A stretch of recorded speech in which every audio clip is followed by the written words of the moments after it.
کہ اگر تمہارے دل میں کوئی حاجت ہے اور تم چاہتے ہو کہ وہ حاجت پروردگار کی بارگاہ میں پیش کرو، اگر دعا میں چند چیزیں شامل ہو جائیں تو دعا جلد قبول ہو جائے گی۔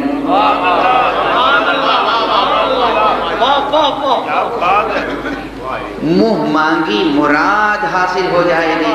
اگر مجھ سے پوچھا جائے کہ جامع ترین اسلوب دعا کیا ہے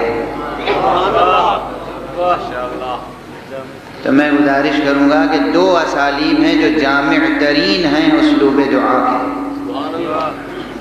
جتنے بھی اسالیب دعا ممکن ہیں وہ جمع ہو جاتے ہیں 2 چیزوں میں۔ ایک کا نام ہے صلاۃ اور دوسرے کا نام ہے عزاداری۔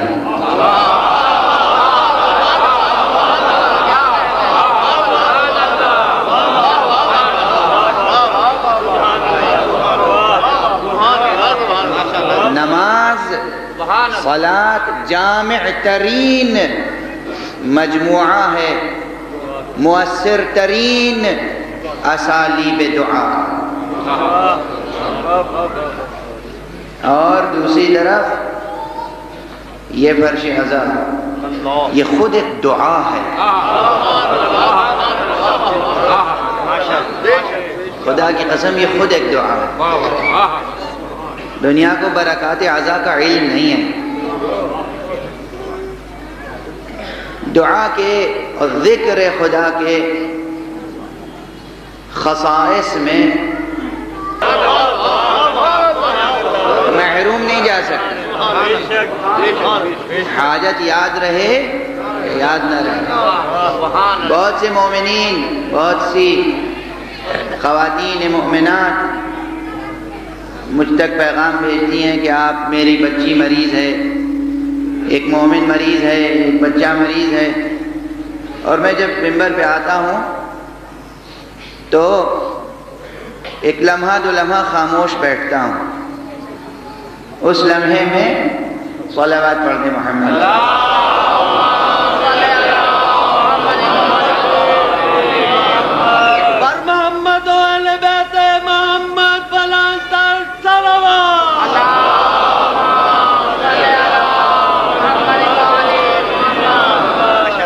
اس لمحے میں سب کی التجائیں بارگاہ الہی میں پیش کر دیتا ہوں۔ میں عرض کرتا ہوں کہ جس نے مجھ سے التماس دعا کی ہے، میں کیا ہوں، مجھ سے التماس دعا تھوڑی ہے، التماس دعا تو تجھ سے ہے۔ اور اب میں بجائے اس کے کہ ایک ایک کا نام لے کر دعا کروں، اب میں ذکر کرتا ہوں تیرے محبوبین کا۔ جتنے سننے والے ہیں ان کی حاجتیں ہیں اور تو ہے۔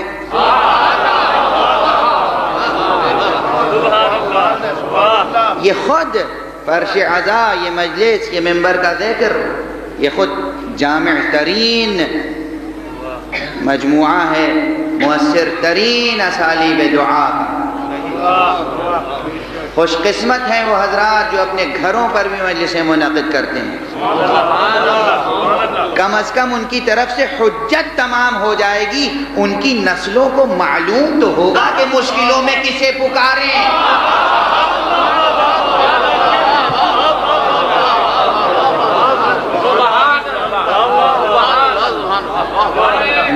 ان کے بچوں کو، ان کی نسلوں کو، ان کے خانوادے کے لوگوں کو معلوم تو ہوگا کہ مشکلات میں ہم کسے یاد کریں، کس کا وسیلہ اختیار کریں۔ کون سا وسیلہ مؤثر ہوگا کہ جو ہمیں اس تک پہنچا دے کہ جو ہر مضطرب کی دعا کو سنتا ہے، جس نے خود فرمایا ہے کہ غور تو کرو میرے علاوہ کوئی ہے کیا؟ امن یجیب المضطر اذا دعا ویکشف السوء، کون ہے کہ جب کوئی بھی مضطر دعا کرتا ہے، پکارتا ہے تو وہ اس کے اوپر سے بلا کو دور کر دیتا ہے، مصیبت کو دور کر دیتا ہے۔ یہ وہ مقام ہے کہ جسے میں عرض کرتا ہوں کہ پروردگار نے بھی ایک ہمہ ہمی کی کیفیت سے کوئی بات کہی ہے۔ کون ہے؟ میرے علاوہ کوئی ہے؟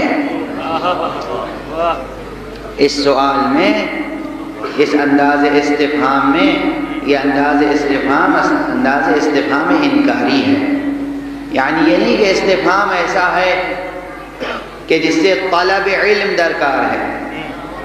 کہ استفہام جب ہوتا ہے، سوال جب کیا جاتا ہے، تو کبھی سائل سوال کرتا ہے کسی حقیقت کو جاننے کے لیے،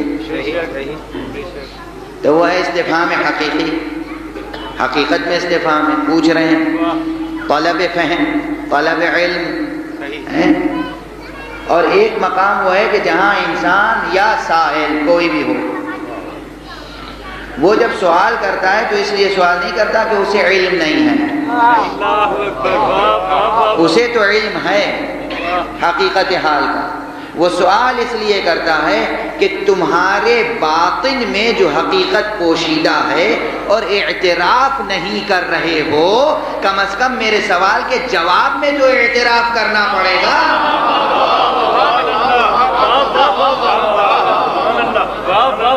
استفہام انکاری کے یہ معنی ہوتے ہیں، تاکہ انسان مجبور ہو جائے اعتراف کرنے پر، اعتراف حقیقت پر، اظہار ما فی الضمیر پر، اعراب ما فی الضمیر پر.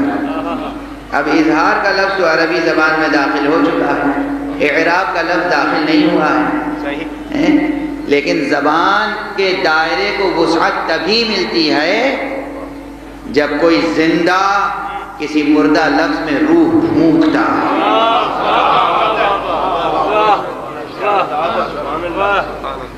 کیا کہنے ماشاءاللہ. آج آپ حضرات کو حقیقت دعا کے سلسلے میں ایک اور مرحلے سے قریب لانا چاہتا ہوں.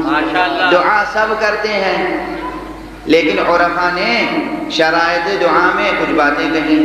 پہلے تو یہ سمجھیں کہ دعا کا جو مادہ ہے دعا یا دعو، اس سے دونوں معنی ہیں. اگر خطاب انسان سے ہو تو دعوت ہے،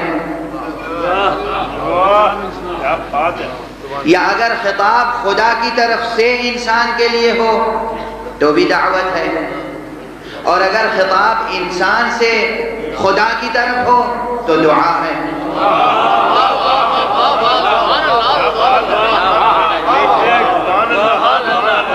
لیکسیکلی روٹ ورڈ ایک ہی ہے، مادہ ایک ہی ہے. دعا یعنی پکارا، دعا یعنی آواز دی، دعا یعنی دعوت دی. تو اگر خدا کی طرف اسناد ہو فعل کا، یا خدا کے رسول کی طرف ہو، یا کسی ولی اللہ الاعظم کی طرف ہو، تو دعا کے معنی ہوں گے دعوت دی. اور اگر بندے خدا سے خطاب کر رہے ہوں تو دعا کے معنی ہوں گے دعا کی. پکارا اسے، پکاریں تو کس طرح پکاریں؟ دعوت کے بھی شرائط ہیں، دعا کے بھی شرائط ہیں، دونوں کے شرائط ہیں. دعوت و تبلیغ کے بھی شرائط ہیں اور دعا کے بھی شرائط ہیں. من جملہ شرائط دعا کے ایک شرط یہ ہے کہ دعا لسان حال سے ہونی چاہیے. ترکیب یاد رہے گی، دعا لسان حال سے ہونی چاہیے.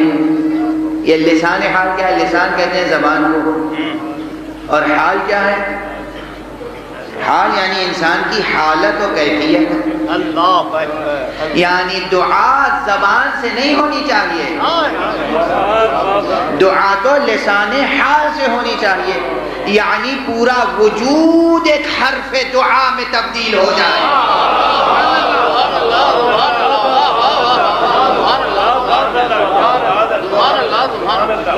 مقام دعا میں، مقام مناجات میں، مقام ابتحال میں، پروردگار عالم کی بارگاہ میں پورا وجود ایک حرف دعا میں بدل جائے. یہ اپنے وجود کو ایک خاص حرف دعا میں بدل دینے کا تجربہ ایک نفسی تجربہ ہوتا ہے، ایک وجودی تجربہ ہوتا ہے. اس کا تعلق صرف زبان پر جاری ہونے والے کلمات سے نہیں ہے. یعنی پورا وجود ایک دعا بن جائے. بس یہ فقرہ یاد رکھیے گا. اب اس کی تشریح اگر کرتا رہوں تو پورا علم النفس جو ہے یہاں پر بیان کرنا پڑے گا. لیکن اب اس سے ذرا آگے بڑھوں کہ صدائے لسان حال کی ایک وضاحت، صرف ایک وضاحت عرفاء نے جو کی ہے وہ یہ ہے کہ جب دعا کرو تو یہ دیکھو کہ تم دعا کس چیز کے لیے کر رہے ہو. کیا اس چیز کی تمہارے دامن وجود میں گنجائش بھی ہے کہ نہیں؟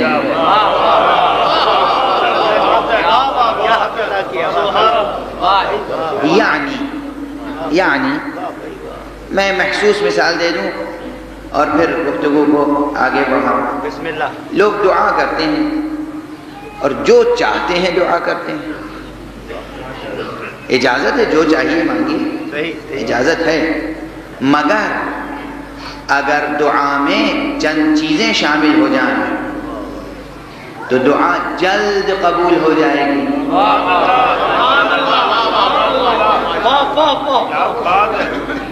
منہ مانگی مراد حاصل ہو جائے گی.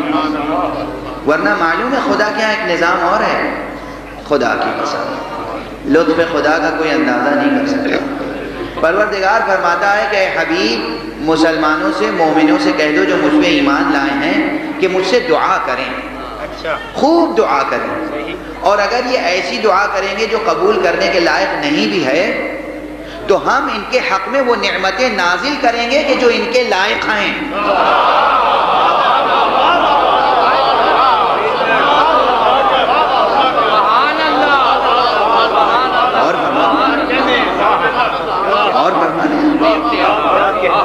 یعنی بالکل ایسی ہے. اب اسے میں مثال دے دوں. لوگ کہتے ہیں مثالیں دے کر سطح گفتگو کو آسان نہ کریں، مگر میں مجبور ہوں اپنے منصبی تقاضوں سے بھی. منصبی تقاضوں سے بھی. فرض کیجئے کہ کوئی بچہ ہو، 4 برس کا بچہ، اور وہ کھڑا ہو جائے، میرا بیٹا میرے سامنے آ جائے اور میری قبا لے کر کہے میں تو یہی پہنوں گا. بچہ ہے، نادان ہے، مجھے یہ قبا چاہیے، میں یہی پہنوں گا، ہے نا. اب ضد ہے اس کی، ایک اصرار ہے. سمجھایا بھائی تمہارا قد دیکھو، تم چھوٹے سے ہو، مننے سے ہو، یہ قبا بڑی ہے، تمہیں نہیں آئے گی، مگر ضد ہے. اب ماں کی گود میں جا کے بیٹھ گئے، ہمیں تو یہ قبا چاہیے، ہم تو پاپا کو گھر سے جانے نہیں دیں گے. ہو سکتی ہے ضد. اب کیا کرے گا؟ جتنی بچے کی ضد بڑھے گی باپ یہ کرے گا کہ اپنی قبا تو نہیں دے سکتا، مگر اگرچہ وہ قبا پہننے کے لائق نہیں ہے، مگر درزی کے ہاں جا کر اس کے قد کی قبا ناپ کر سلوا دی جائے گی تاکہ وہ آزردہ خاطر نہ ہو.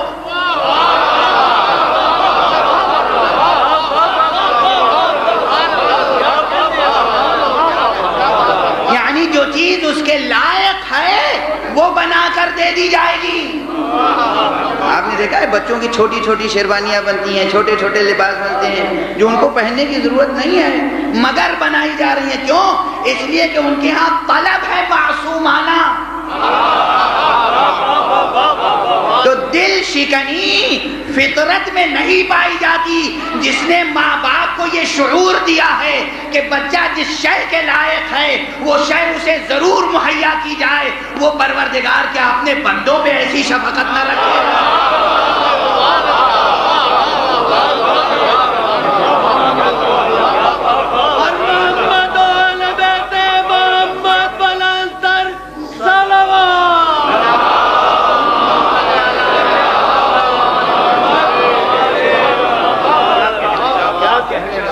اور ایک روایت یہ بھی ہے کہ یہ دعا کریں جن لوگوں کی دعائیں دنیا میں پوری نہیں ہوتی، حبیب ان سے کہہ دیجئے آخرت میں ان کے پاس اتنا اجر و ثواب لا کر انہیں دیا جائے گا کہ وہ حیرت کریں گے یہ سب عمل تو ہم نے کیے ہی نہیں تھے.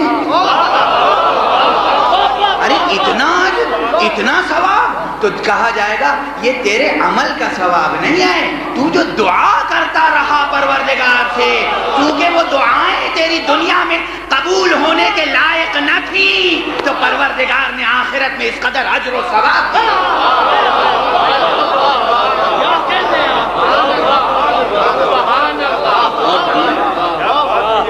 یہ ہے اجر دعا، یہ ہے اجر دعا کہ یہاں دعا قبول نہیں ہوگی۔ یہ وہ حدیثیں ہیں کہ جو صحیح السند حدیثیں آپ داد مجھے دے رہے ہیں، میں تو صرف حدیثوں کا ترجمہ بیان کر رہا ہوں۔ یہ ہمارے اور آپ کے رحمت للعالمین خاتم النبیین محمد مصطفیٰ صلی اللہ علیہ وآلہ وسلم نے بیان فرمائی ہیں اور معصومین نے بتائی ہیں کہ کیسا ہے تمہارا رب۔ تم دعا کرتے ہو تو کوئی ایک دعا بھی ایسی نہیں ہے کہ جس کے مقابل میں کوئی اجر نہ ہو، کوئی ایک دعا بھی ایسی نہیں ہے کہ جس کے مقابل میں کوئی جزا نہ ہو۔ اگر دعا ایسی ہے کہ قبول نہیں ہو سکتی اس دنیا میں، تب بھی اس کے مقابل میں اجر اتنا دیا جائے گا کہ خود تمہاری آنکھیں کھلی کی کھلی رہ جائیں۔ پروردگار اتنی نعمتیں، لیکن بہتر یہ ہے کہ اس دنیا میں صدائے حال اور لسان حال سے دعا کرو۔ لسان حال کے معنی یہ ہیں کہ فرض کیجئے کہ میں نے زندگی بھر پڑھا تو ہے فقہ اور اصول، اسلامی شریعت، اور میں مصلی بچھا کر دعا کروں پروردگار مجھے فزکس کا نوبل پرائز دلا دے، کیا یہ معقول دعا ہے؟ میں ادب کے الف سے واقف نہیں، شاعری کی شین سے واقف نہیں، قافیے کے قاف سے واقف نہیں، اور دعا کروں مجھے لٹریچر کا، پوئٹری کا نوبل پرائز مل جائے۔ کہتے ہیں یہ دعا تو ہے مگر نادانی کی دعا ہے، جہالت کی دعا ہے۔ یہ وہ دعا ہے کہ جو انسان خود کو بھی نہیں پہچانتا، بس مانگ رہا ہے، اسے معلوم ہی نہیں ہے کہ کیا مانگنا چاہیے، پہچانتا نہیں، اپنے کو نہیں پہچانتا، اپنی ضرورتوں کو نہیں پہچانتا، بس مانگ رہا ہے۔ ہاں جس میدان میں محنت کی ہو، ایک بچے نے شروع سے فزکس پڑھی اور اس کے بعد سائنٹسٹ بنا، جس میدان میں محنت کر رہا ہے اسی میدان کے لیے دعا کر رہا ہے، پروردگار میری محنت رائے گا نہ جائے۔ یعنی جو دعا کرنی ہو وہی آمادگی اپنے اندر رکھو، معلوم تو ہو کہ ہاں جو زبان سے طلب کر رہے ہو وہی طلب تمہارے دل میں ہے۔ یہ ہے دعا لسان حال سے دعا۔ کیا؟ لسان حال سے دعا، یعنی جو استعداد ہے، جو صلاحیت ہے، وہ دعا کر رہے ہیں۔ معصوم علیہ السلام سے ایک حدیث مروی ہے، فرماتے ہیں کہ اگر تمہارے دل میں کوئی حاجت ہے اور تم چاہتے ہو کہ وہ حاجت پروردگار کی بارگاہ میں پیش کرو، تو اس کے کچھ آداب ہیں۔ پہلے استعاذہ کرو، استغفار کرو، حمد باری کرو، ثناء رب کرو، اور اس کے بعد ذکر کرو، بعد میں اپنی حاجت پیش کرو۔ لیکن اس میں فرماتے ہیں کہ اگر تم ان تمام مقدمات دعا میں، مخصوصاً ذکر الہی میں اگر اتنا مستغرق ہو گئے کہ ذکر کا سلسلہ جاری رہا اور پھر وہ حاجت جو پیش کرنی تھی وہ زبان تک نہیں بھی آئی، تو تم مطمئن رہو پروردگار جانتا ہے کہ کیا حاجت لے کر آئے۔